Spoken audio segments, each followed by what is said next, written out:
Hi, everybody. It is 7 a.m. in Jamaica. So let's just give everybody just another minute to log on and then we will get started. I see one of my speakers are here already. One of my speakers already. Hey, Kenisha. Um, so let's take another minute before we get started. Let's allow some more folks to join us. Thank you for joining, for everybody, your patience. We're just going to check in on our other speaker just to make sure she's okay and that she can log on okay and that she's not having any challenges.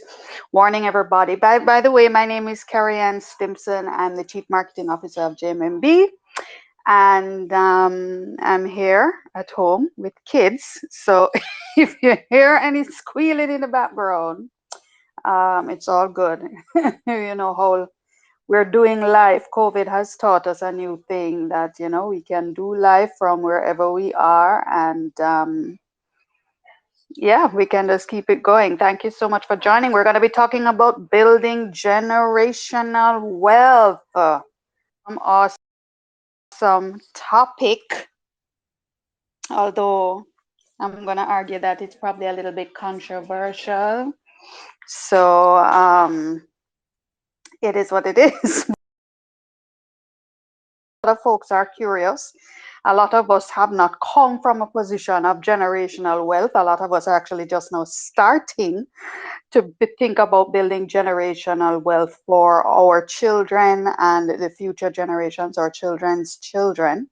So yeah, it's going to be an awesome topic. And we have two speakers on the lineup. So we're just checking in on our second speaker, who is a guest. But our first speaker is Kenisha. Kenisha, I don't know if you sent through your request to speak yet, so let me know. So I can just bring you on in here and then you can unmute and say hello once you are able to do so.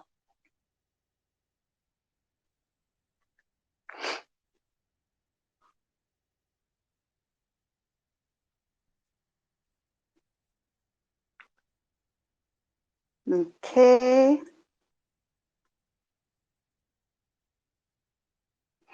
So Jess, I don't know if Kenisha is having a challenge getting through with putting in that request to get us for her to come on board and speak.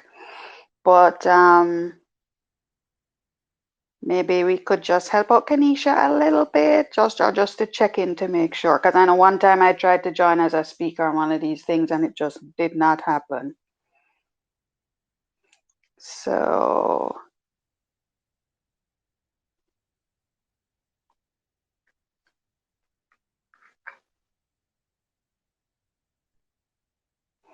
okay. All right, guys. So our admin team is working with our speaker just to make sure everything is okay. So yeah, so let me just jump right into the introduction. So hi again, everybody. Thanks for joining. I'm Kerry-Ann Stimpson and I'm the Chief Marketing Officer at JMMB. And my simple but awesome task here this evening is to host another Twitter Spaces conversation with you all. This topic is kind of interesting and it's one of those topics that we see folks talking about a lot on Twitter. But we also get requests to talk about it ourselves as a financial institution, where a lot of people want to know, well, how do we build generational wealth? And probably, again, if you're like me, the building generational wealth conversation is too late for us because it is what it is, right? Our poor parents and grandparents, bless their loving hearts, did well enough to bring us here and to pull us through and did their best to help us out with everything that they could. And we and them were able to bring us to this point. But for a lot of us, this whole thing about building generational wealth is a concept that I mentioned earlier. We're starting with now for ourselves. And so it really is a necessary conversation, I think, because a lot of people are thinking about, well, how can I do better for my kids than what my predecessors would have done for me? And is there a way that I can set up wealth for my grandchildren, and for not just for my children, but for my grandchildren and for the future generations who will be my descendants? And it's a great topic, and we said, hey, let's dive right in. And we invited two lovely speakers to come and be with us here this evening. I know we're trying to get them connected as I speak. But the first speaker is internal to JMMB. She's Kenisha Dwyer-Powell. Now, Kenisha, I've known Kenisha for many years. We not only work together at JMMB, but we work together at another financial institution in a former life. So she and I have been in this industry together for quite some time. Kenisha is an awesome person. She's actually based in Mandeville. So I hope some folks from Mandeville are joining us here this evening. But Kenisha is one of our client partnership managers in Mandeville. So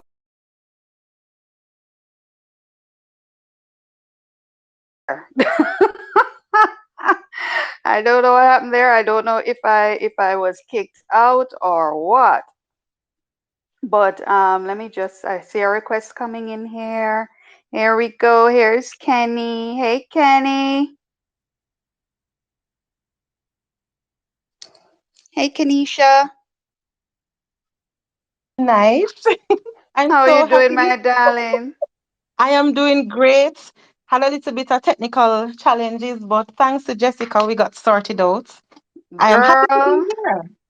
make I tell you, this technology thing, I mean, I tell you, you can't live without it, and sometimes you wonder if you can live with it. But thanks so much for joining, and we really appreciate you and for having this conversation.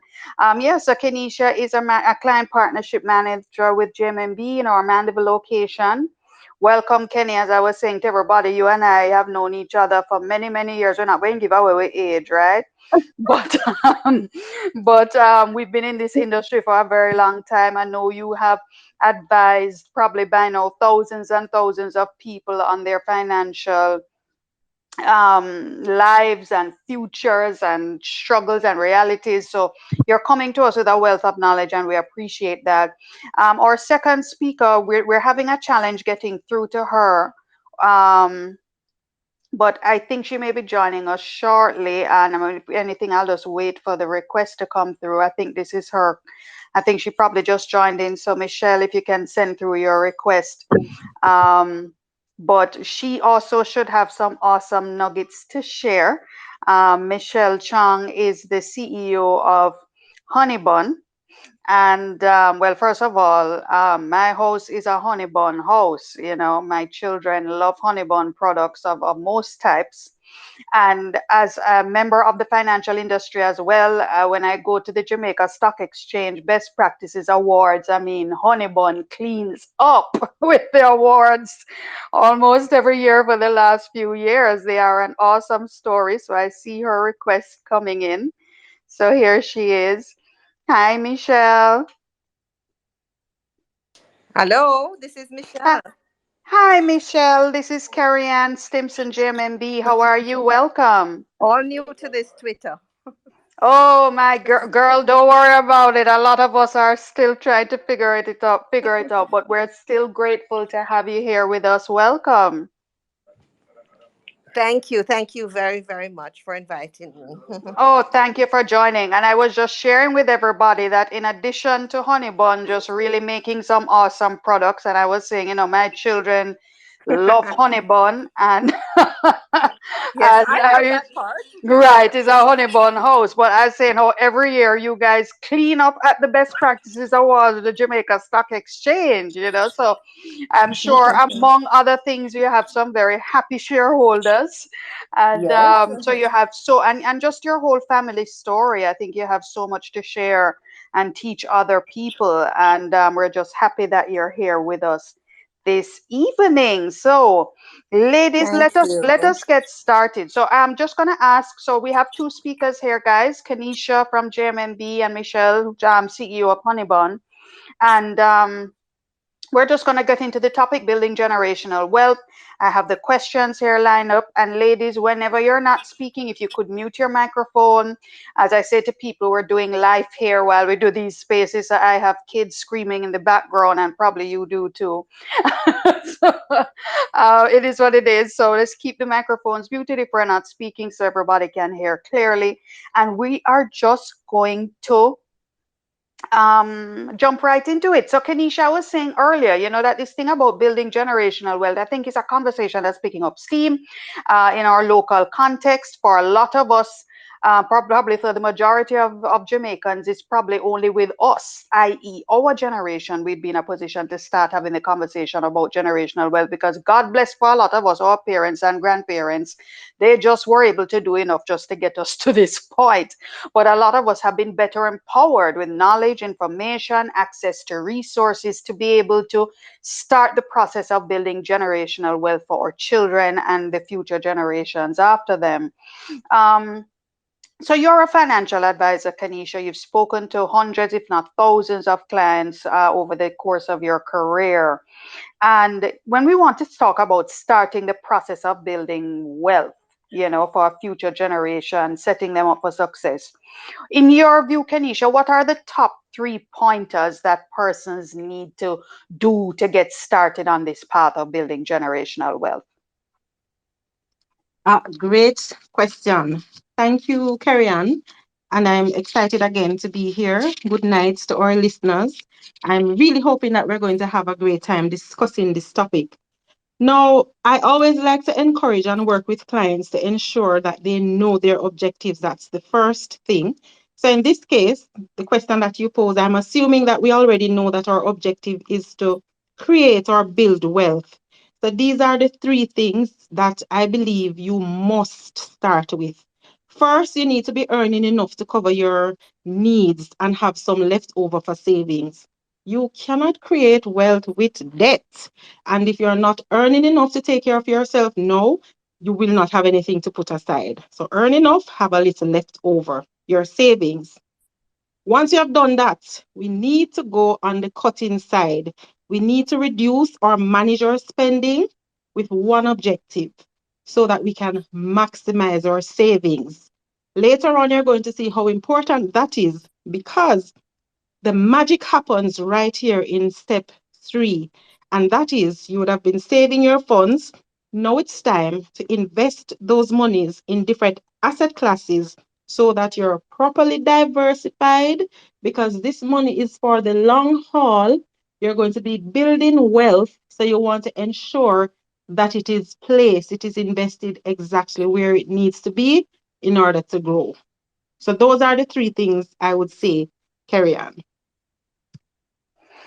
Thanks, Kenisha. And I'm glad you raised the point and started out by saying, first of all, you got to take care of yourself, right? And make sure that your existing needs are covered and that you're managing debt. I mean, I think last week we had the topic about managing debt. But it's interesting, Kanisha, because I know in conversations that a lot of people have, people who are not necessarily financial advisors, but just talking about how to manage money. Mhm. I find as Jamaicans, we tend to prioritize our children over Mhm. over ourselves.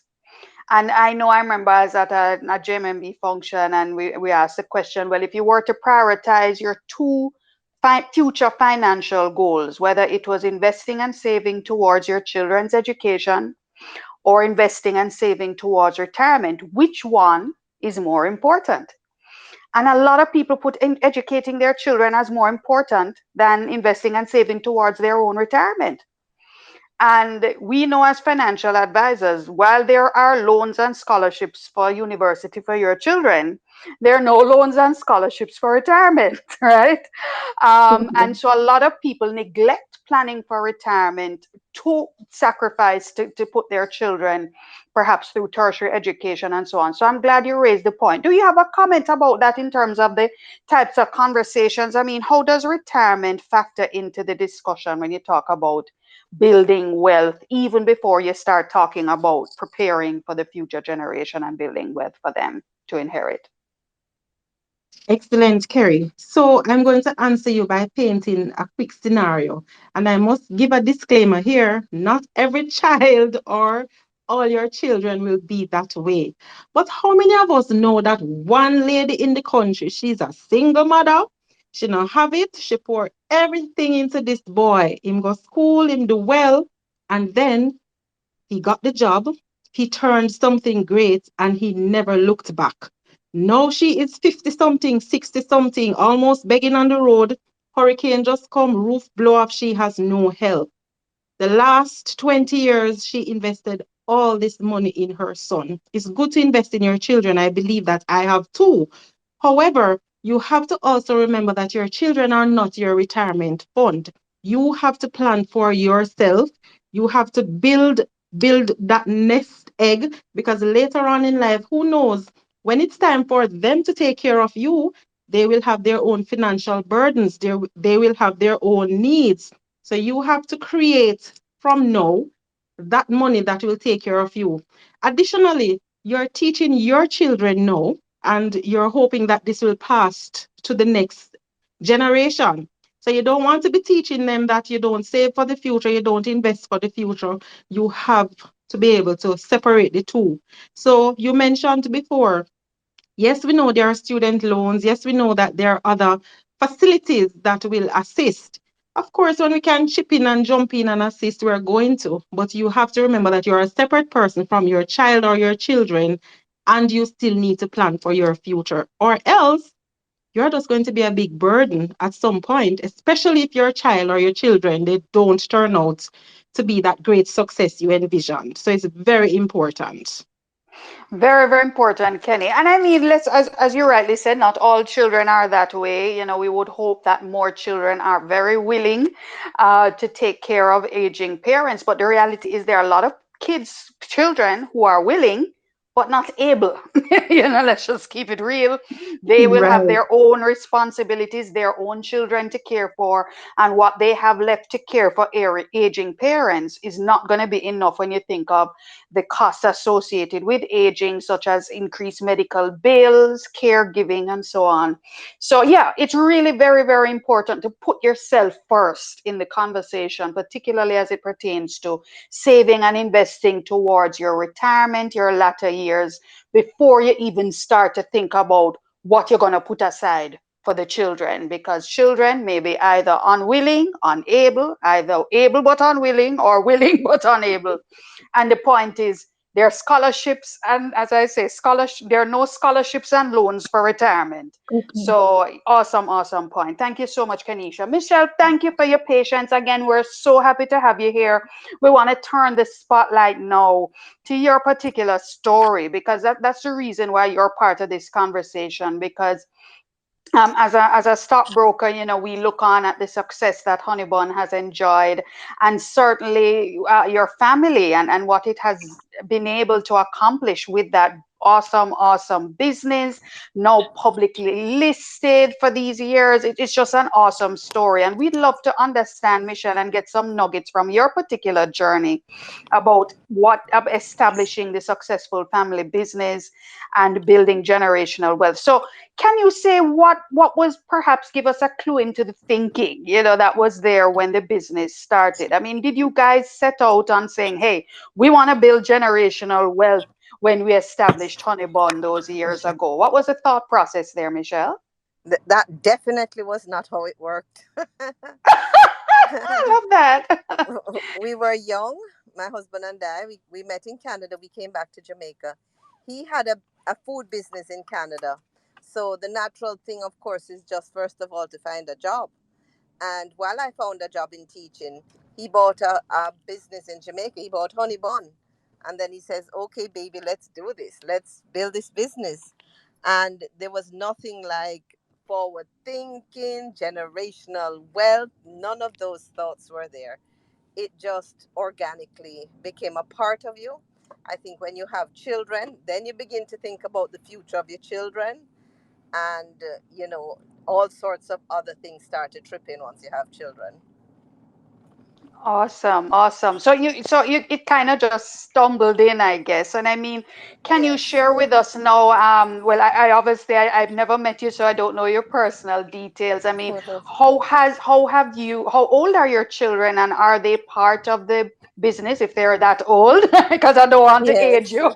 Yes. Either. Yes. My Yeah. children are all in their 30s. Okay. All in their Okay. 30s. And not aging me. I don't think that gave away anything. Not and at all. Not at and I noticed all. there's no picture of me, so everybody can dream. I wonder why there's no picture of me on this screen. Well, it's probably because when you set up your profile, I don't know if you had uploaded a Oh, picture, but it's all I good. see. I think you are Okay. so popular with, yeah, Honey Bun, I think has made you so notorious. I know anybody can Google you and we probably know exactly what you look like. So, Okay.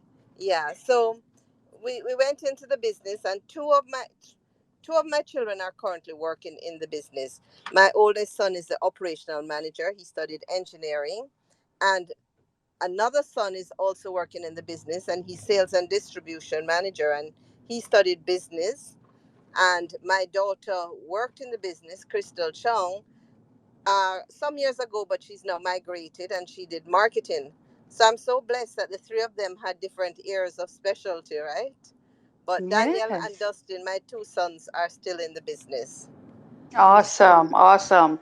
And so I'm just thinking then that there is this thinking that I'm sure you've all adopted as a family that this is ours and this is going to be what is going to sustain us as a family now and for the generations to come. Correct? Is that what drives you guys when you're Um, pursuing the you success know, of the business, or not it's not necessarily? it's not as black and white as that, because there was never a time that we expected the children to work in the business. If they wanted to, then we welcomed them. And I know at a point when we're growing the business, we asked our son that was in Canada to come back and help us with the business. But we thought that might have been for a few years, but it ended up being a lot more. And I guess he's happy, so he's still there. So as it is, that was never the thing where we said, okay, we're going to send you to school and you're going to come back and work in the business. It didn't happen like that. We knew that we wanted to grow a successful business just for the sake of having a successful business and what it can provide. But it was never about building a family business where the children come back and work in the business. So we're fortunate that two of them have, or three of them have worked in the business for some time. And my, Right. my last son is not in the business at all. So he's Okay. doing his own thing. He's into organic farming and other a very different lifestyle, so to speak. So we're happy for that too.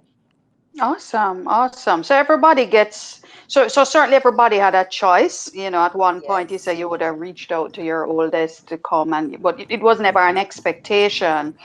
I mean, No.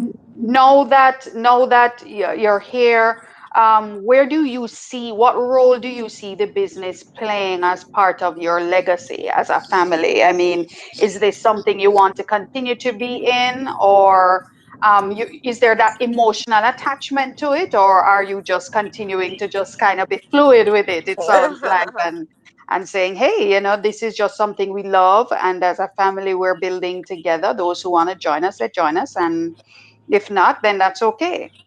Well, let me give you a little background. Honeybun went public, I think it was 2012 or 2011.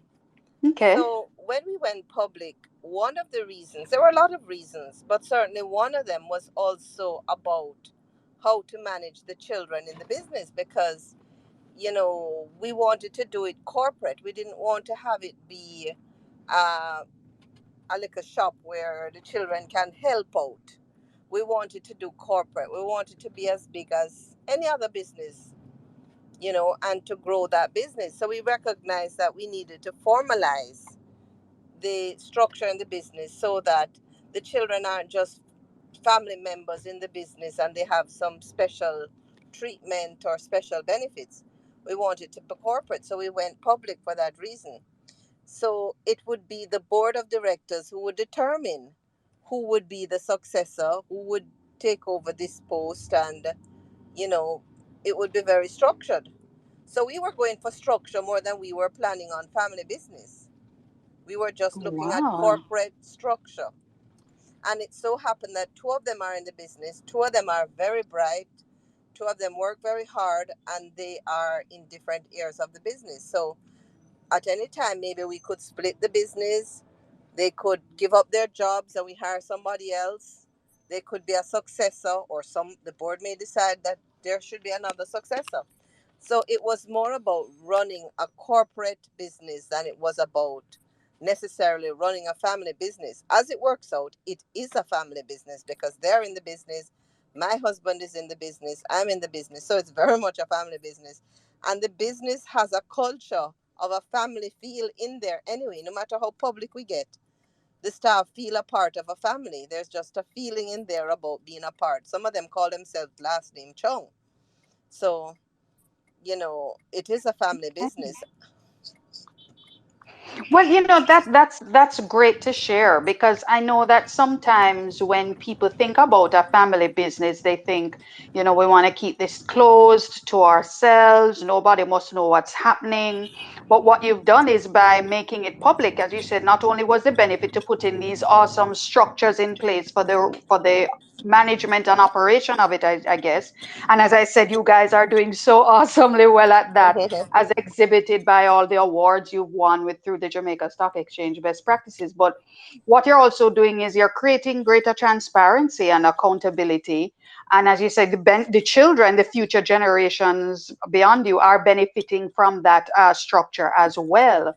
Um, what advice would you give, Michelle? So I'm sure there are a lot of entrepreneurs listening or would-be entrepreneurs listening, and they're like, look, we want to create a legacy and maybe sustainability for the future through a business that I currently have or want to set up as a family business. I mean, based on your experience, do you have any nuggets or words of advice or wisdom you'd want to share for any entrepreneurs who have that mindset? Yes, I do. Sometimes a little too much, but I will pick a few. Oh, please go ahead. That would be Yes, wonderful. okay. So I believe that what is important is that you have a good business. And so I'm going to call that governance, corporate governance. So it's not like you're going to get up and say, I want to have a good business that my children are going to work in it, inherit it, etc. And we're going to create wealth. It's about the business. When you have a business, it's about the business. So, as one of my coaches would tell me, the fact that it's a family owned business means that you also have to incorporate a structure to engage the family in the business. So, you have a circle that says business, you have an overlapping circle that says family, and where they interact, it's a family business.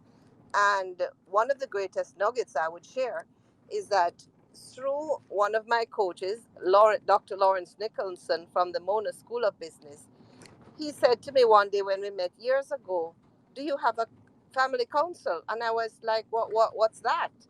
So he shared with me, and this was through meetings that we engaged after our initial meeting, that the family should meet together and document the rules of the family in the business.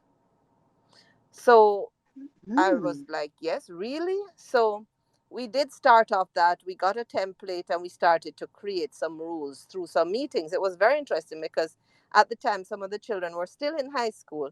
So we called them on, it was Skype in the days, I think. And, we had these online meetings and we talked about different things that we would like to make rules about. So even to this day, the children will say, "But mom, you made some rules that you broke." But at least I knew it was rules. But it's important that we do that. So you don't wait until the last day to say we have this issue. It's a burning issue. We need to make a decision, and people will be biased based on the situation that they present at the time you're trying to make the rules. So you have to make the rules before the situation comes up. This also gives us an opportunity to settle a lot of things. If you have two children or three children growing up in a business, they may all feel that they need to drive the same car. But if it wasn't Mm. the fact that they were children, There would be employees with certain titles, and certain titles would receive certain privileges. So all of those rules were discussed and made. So that gave us a big jump start in terms of the family in the business. And I think that this is something that we don't do nearly enough in Jamaica. I've never spoken to someone who is as passionate about family business and family constitution as we are at Honey Bun. Mm, I can't okay. remember. I'm not saying it's not there. I just can't Right, remember talking right. to anybody who brought that to me except for Dr. Nicholson. Wow, I wow. mean, That's in the excellent States, advice. Walmart is a family business. They have family meetings, different parts of the world where the whole family goes and they talk about family businesses with other family business. But I just don't see it happening here in Jamaica. So that is one of the nuggets as it relates to being in a family business. The next nugget I will share is something that I'm very big on, and I hardly speak without speaking about it, and it's the business of leadership. And this is about personal leadership. So, in the days, we would think that leaders were the people who handed out the discipline, does the firing, does the hiring, came downstairs and they shouted at everybody, and it was obvious that that was a manager or the leader. But that has changed, and most people nowadays know about the new style of leadership. It's about developing other people. You can have leaders who are at the lowest level in your organization, but the personality that they display is about a personality of leadership. So that is very important, and that would be another conversation altogether. But leadership now is about influence, and influence is not something that is manipulative. It's something where you work with people, and it has a strong um, it strongly relates to succession planning. So there we go back to the family business again, because if Mr. Chong and I want to develop our children to take over the business, it's going to be very important that we develop leadership qualities in them, because you want Yes, succession, you want the things that you're succeeding in to continue to succeed in them. And it doesn't happen necessarily about only financials and balance sheets. There are a lot of soft skills that create success for businesses. It's about the people that you have working there, because more than anything else, the people, I mean, we have maybe near to 500 staff now. And if we had one leader, you can understand the relationship between all 500 getting a piece of the leader. You have to develop leadership throughout the organization so that everybody yes, understands their supervisor and how they represent. And then you'll have an organization of leaders. So that's the second thing. The third thing I want to share, and as I said, I would share a few. So the third thing I would want to share is the importance of having outside advisors in your business. So a lot of small businesses, yeah, mm, it's a one man show, and they're running up and down from doing the accounts to running in the production area, trying to do accounts and not really succeeding. But they get so busy, they're wearing all the hats. So this was something that we adopted very early at Honeybun when we were struggling. There was a time when we were losing a lot of money, and you know, we brought in a consultant, albeit that we couldn't afford one, but we stretched and we did it. And in fact, we wanted to sell the business. So my husband said to me, "Let us try to improve the business so we can sell it for more." So bingo, that's what we did. We brought in this consultant to help us to improve the business. And then we brought in another friend who was prepared to help. The point I'm getting to is that businesses need outside help. At the time, we used to mm. just treat them to lunch because that's what we could afford. We were paying the consultant though, and if she's listening, she will know. But the friend that came on board, at least he was getting a nice lunch once a month or every other week. But as it is, you need, as a business, outside advice. So, this is something that the Honeybun Foundation has currently developed as one of its business models, so that companies can have access to advisors with different skills. A lot of companies have a mentor, and a mentor is great, but mentors usually hone a specific skill. Whereas through the advisory committee that Honeybun Committee has developed, you have a range of skills, and it's very important. I mean, I worked for several years in the business within four walls, literally homework, homework. Thank God my husband was a networker. But as for me, he was doing some other businesses at the time. It was just home and work. Now I say to SMEs, you have to have outsiders who bring new ideas, new opportunities, can point you in a direction. So you must have advisors in your business. You must develop leadership skills. If you don't know what they are, get trained on them. There are thousands of courses on leadership skills. And um, those are the three nuggets I would share at this time.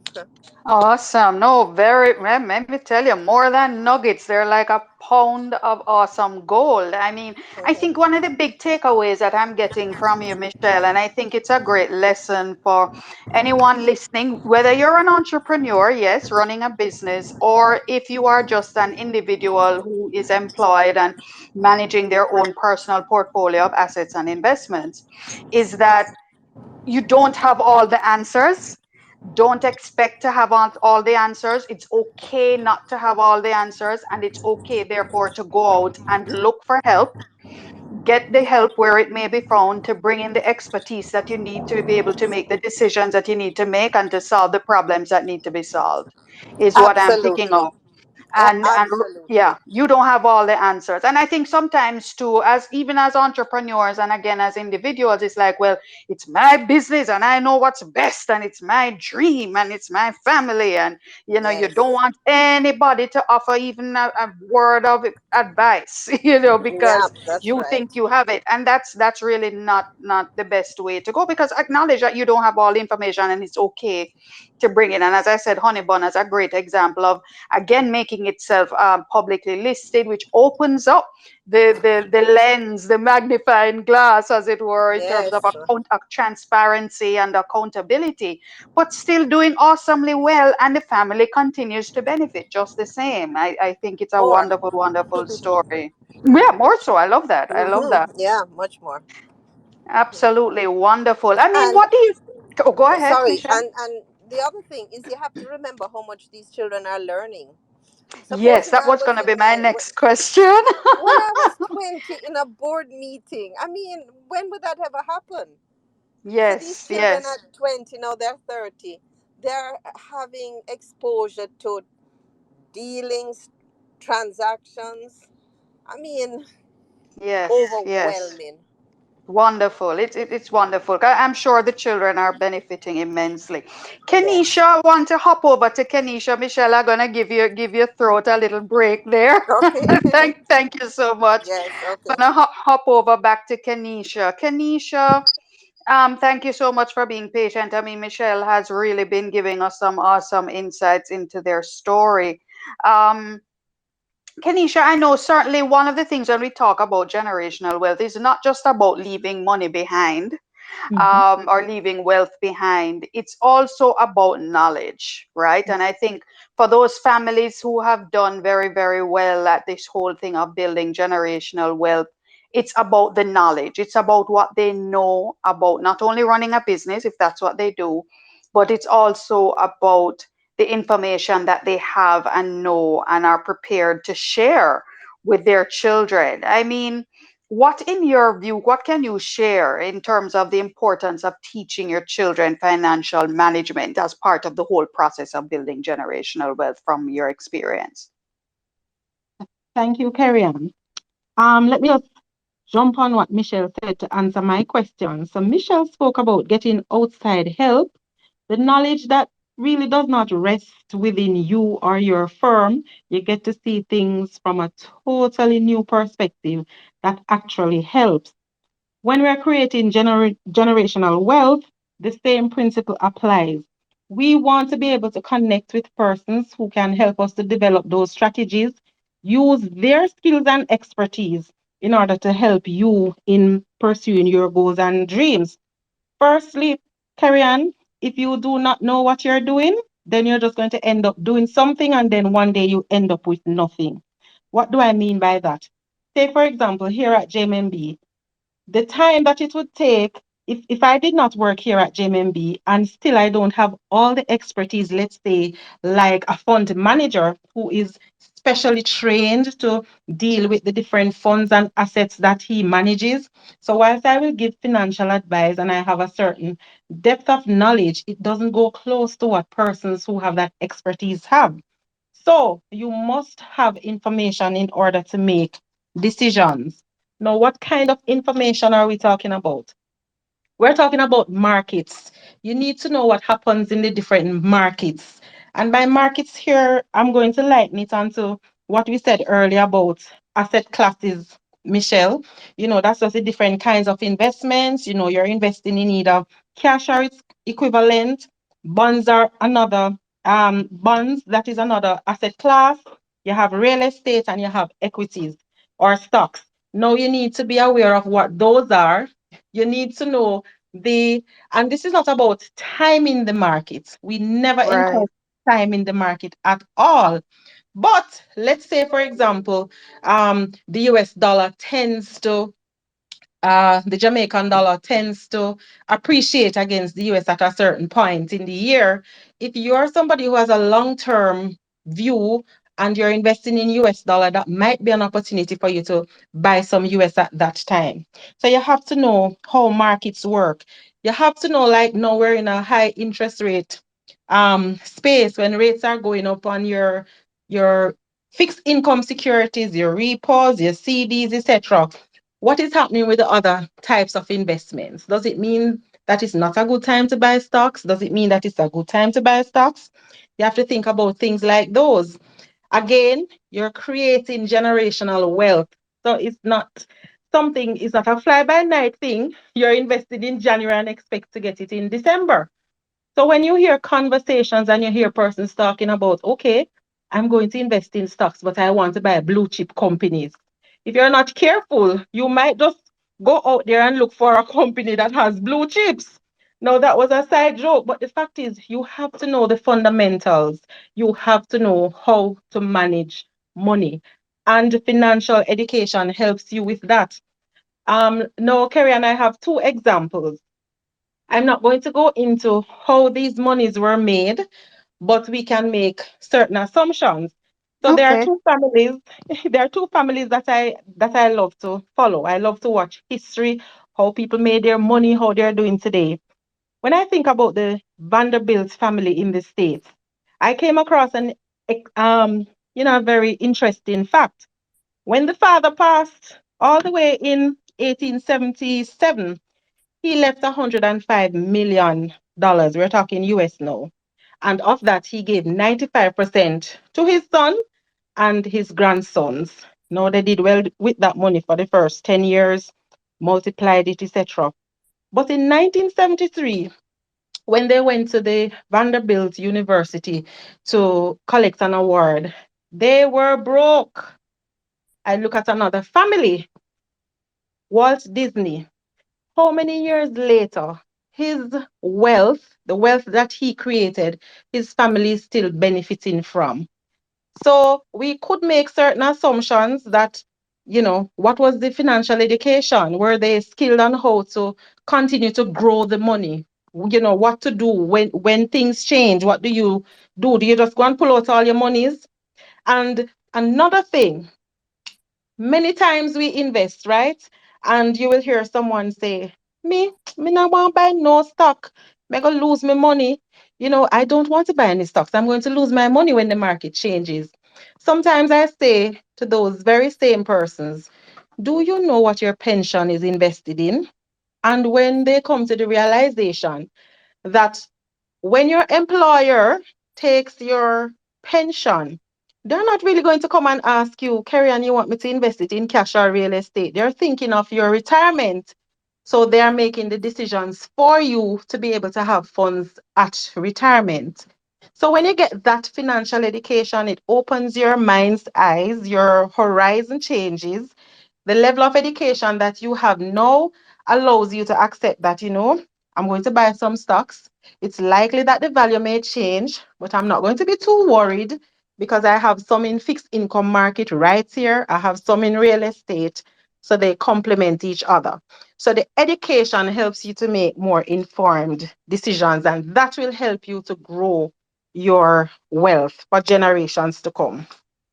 And Hmm. I say for generations to come again, Kerry, because if the education is not taught and your beneficiaries, your children, or whomever you leave this wealth to, falls into this money, and we've seen it happen many times, it disappears overnight, and you say, how could somebody finish 25 million in 1 year? Education. Yeah, yeah. And that's a great segue to the next question that I had for you, Kenisha. And again, guys, welcome again. Thanks to everybody who is listening. By the way, guys, we are recording this session. So if you missed the first part, don't worry, we're recording it. And the ASAP, after we finish here, we have about 15 minutes left in this conversation. We try to stop at 8 o'clock. Uh, we're going to have the recording available so you can listen in and certainly get the opportunity to share it with anyone who would have missed the conversation. So thanks again for joining. Kanisha, what you just shared a while ago, I think is a great segue because my next question was really about financial burden, Right. and we spoke earlier about being so very careful and cautious about how you're saving and investing towards your latter years, your retirement and latter years, because we don't want to be a burden. I mean, could you expound a little bit now for us how persons can ensure that their financial affairs are in order so that they don't leave their families with a financial burden after they're passed away from this earth? Sure. So, Kerry-Ann, I love to give examples. I love to tell stories. So I'm going to do want to answer your question right here. You have an investor or someone who is, who wants to create wealth. They will say something like, okay, I have 500,000 or I have 1 million, whatever that figure is. And this is what I want. I want you to put it on a fixed account or I want to put it on a savings account because I have to have this for, and they will list the for. Then you have another investor who says, this is my goal. This is what I want to accomplish, and they're willing to listen to the advice that you give them. Now, at JMMB, we talk about your life's goals. Now, wrapped up in that circle, right, when you come to get financial advice, we're not just talking about taking that million or that 500 or that X to put on a product or a solution. We're going to be asking you, okay, Kerry-Ann, so are your emergency savings covered? The next 3 to 5 years, you want to send your children to school. Do you have a plan for that? Should something happen and you go to the departure lounge earlier than you planned, how will your family take care of those expenses? Are you planning on leaving anything for the grandchildren? Whomever. So we look at your life's goal and we come with a plan. Now, looking at your life's goal, everything is covered in that. We're going to cover insurance, we're going to cover all the eventualities. We're looking at you, the whole person, so that every area, nothing is left out. So it comes right back again to making sure that your money is invested. You are invested to ensure the different asset classes, short, medium, long term, will take care of the different goals. I have seen it so many times. Or persons might say, when me gone, me no care. Somebody have to bury me or them eat me. I'm from country, and country people say that a lot. If them want eat me, them eat me. But think about now the family, the burden, the shame. Sometimes you have to be setting up GoFundMe to bury somebody, or people take advantage of you because they throw in a 20,000 to help buy the casket, or you can't bother to send the child to wherever because you have to use the money for that. So we have to look at holistically what your goals are, and we plan for all those different areas.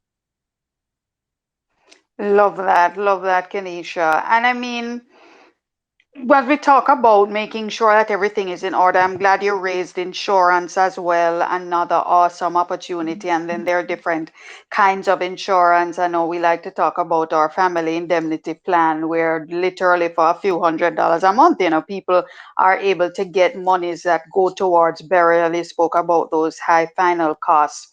Um, but the final question I have for you, Kenisha, before we hop back over to Michelle and we wrap this up is when we've been talking a lot about generational wealth or the future generations, and typically when we think about that, we think about passing that on after I die, right? Right. Is there an opportunity or are there opportunities when we talk about generational wealth of beginning to pass on that wealth while I'm alive before I go? Advisable, not advisable? If so, what are the options and the opportunities to be able to start doing that now while you're still alive? Okay. Definitely, that is something that I would advise, and you have advised, and you have different means. A personal example, when my father was alive, may God rest his soul, he passed in 2017. Couple years before he passed, he gifted me a piece of land. And in that gifting, he said to me, and again, we come from the country. My father said, my girl, I know you need a piece of land. I know you need to build your house. I know when me dead, nobody now fight Mm. over nothing. My father believed that if he had something to gift, he's going to give it while he's alive, because let us say his life was spared and he lived another 40 years. By the time something happened, and if he would go before me, I'm going to be 40 plus something before I inherit that piece of property. What would Yes. that, yes, what would that mean for me, carry on quickly? It means that the money that I would then use to buy that piece of land, I can use it towards my children's education. I can use it to start a business. It also means that I might not have to take out a loan, attract additional debt. It means so many things. So yes, you can do that even with your investments. You can choose to say, okay, well, I have 50 million. Let me teach Kenisha the ways from now. Let me give her financial education. And you know what? I'm going to break up that 50 million. I'm going to put her name on an investment with 2 million, see how she manages that and teach her how to manage it. As I see that she's financially responsible, then I expose her to more. So the opportunity is there from now to educate and to teach, so that later on, when the person inherits all that money, they don't get frightened, and the first place they end up is some place that will just take all their money and they're left standing. So I do encourage, if and you might have situations where you're not able to trust 100%. You might not be able to put Kenisha on the 50 million, because Kenisha has a habit of spending. But you start, you educate, you teach. That's the way also to help me to see the importance of creating wealth, one, managing wealth, so that later on, Sashika and Niley, my two girls, will be able to have this money and they can teach children for generation to come. So yes, it can happen while you're alive. And lastly, carry on quickly. So many times we love to write wills and we leave things in wills, which is excellent. It's best to have a will than to die intestate. No will. However, you have to remember that the execution of that will mean certain costs are involved. So if it is that you can do that while you're alive and still have some access to manage that it doesn't disappear, then kudos to you. Yes, indeed. I mean, Kanisha, that's really an interesting story because I remember a story my dad would share when he was a young man. He had just left university at the time, and he was getting ready. He wanted to start his own business, and he Right. went to his dad and said, "Daddy, you have anything in your will for me?" Because his dad was a teacher. Both his parents were teachers, and of course, you don't any cat can't play, right? So he Right. said, "Daddy, you have anything in your will for me?" And he said, "Yes, actually, I have a piece of land in Portland that I was going to leave for you." And Mm-hmm. Daddy said, "Well, guess what? I need that land more now than I'm going Mm-hmm. to need it in 40 years when you're dead." And true to form, my grandfather died at 90 something when my father was Wow. well into his 50s. And his father said, "Okay, handed over the land." And my dad was Mm-hmm. able to sell it and use the proceeds from the sale to buy a little property to start the business, and also brought a leftover to pay down on a little place, when he got Mhm. married. So the point is that they're up. So of course, when my grandfather eventually died 40 years later, my father had nothing to get, and that's okay Yes. because he got what he wanted already, and he was able to use that to start life, which included, starting his own business, etc. So there are creative ways to do it. The Yes. traditional way of just kind of making sure you have this big fat estate, that you will hand over upon death. But as you say, people are people, Mm-hmm. and you want to be sure that the money is going to go where it's supposed to go, and you can partner with your descendants and your beneficiaries to make sure that that happens. So I think that's an Yeah. awesome creative way to do it.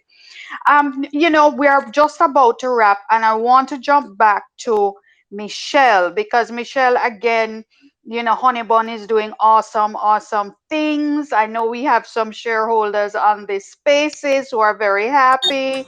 You guys are doing wonderful things, and I'd love if you could share with us. Your sights are set on, growing and doing more. We hear talk about exporting and deepening the share of that market and growing your performance overall. Could you share with us without giving away too much of the goods, because we know how that is, right? Could Mhm. you share with us what you guys have your sights set on? What's next for Honey Bun in terms of what we can expect from you in the next few months, as much as you're able to share? Yes, so there is it's a very difficult time now with the globally as it is, and making even decisions, because some decisions that we've made, they have been halted because of the supplies that are available. But one thing for sure is that we are looking at new opportunities for maybe diversifying. So, for example, we may do well with baking. We're great bakers, but we're also great manufacturers. So, there lies opportunities. And as the world changes, you have to look for what are the other things to do. I was in an interview this morning, and I was asked, how do you manage to weather the COVID and the changes that you're encountering? And one of the things I said was that when you have to pivot, you have to have one Mm, foot planted firmly on the ground. And that yes. foot that's planted in a business is the foundation of the business, the practices, the governance, the advisory boards, the board members, the things that you're doing that keeps you firmly planted on the ground. And the other foot will have to move you around into what is happening. So you have to be able to make changes quickly, easily. And you can only do that if you have one foot firmly planted in the ground. So I encourage companies to develop good corporate governance, firm structures within their business, and to a lot of them too to formalize their business, because too many informal businesses in Jamaica, so they don't have firm footing. The informality does not allow them to grow. So I'm encouraging companies to formalize, and you know SMEs, they don't always love to hear about corporate governance. It sounds dull, it sounds boring, but it is the screws that hold you firmly in the ground, and then you can pivot. Love that, love that. And Michelle, again, Honey Bun is just an awesome, awesome testimony of those very words of advice. It's really a wonderful story. And we continue to celebrate your success again, as you rightly said. There's so many things that have happened over the last few years that have been out of our control, caused by the Yes. pandemic and the resulting spin-offs. But you remain resilient, and we celebrate that, and of course continue to applaud you for all your successes. 40 Ladies, this years. 40 40 years. years. Yes. Wow. Congratulations. Congratulations. Wonderful, wonderful stuff.